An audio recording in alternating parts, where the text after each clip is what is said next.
So I'm not trying to bum anyone out or anything, but this Valentine's Day when you're alone watching Netflix and being left on red,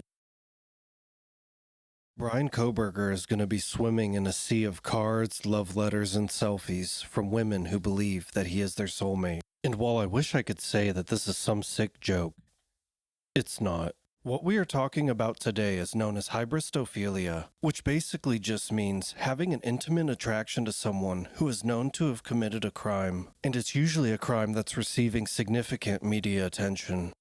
Everyone makes him look so bad, but I know that he's a nice person because I've met him, and I know. He's convicted of 13 murders. I know. But he's really a nice guy. It is also known as Bonnie and Clyde syndrome. It got that nickname because it is believed that Bonnie stayed with Clyde even after she suffered horrible, painful injuries because she got a thrill out of dating such a notorious outlaw. And as everybody knows, she wound up staying with him until they were both gunned down.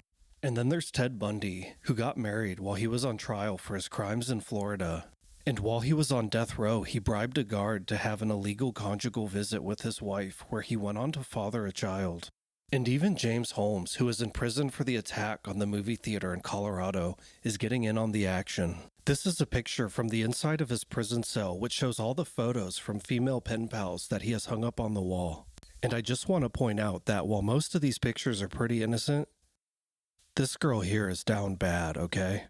But all jokes aside, this is a very common occurrence, and just about any person who's getting media attention for a serious crime they committed is also getting love letters and other mail from people who are attracted to them.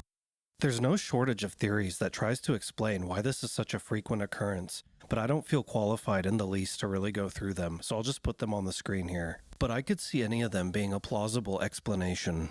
And I know we're living in an era where kink shaming is really frowned upon and people are free to express themselves and live how they want, which I think is great, but I still think this is one of those areas where people will have pretty big hang-ups when it comes to being attracted to killers on death row. But anyways, I'm interested in how you all feel about this. What if your best friend or a family member confessed to you that they were in love with someone on death row that they had never even met before? Would you totally accept it, or do you think you would try and talk them out of it or handle it in some other way? Let me know what you think in the comments. And if you made it this far, thank you for listening. Hope everyone has a really nice Valentine's Day.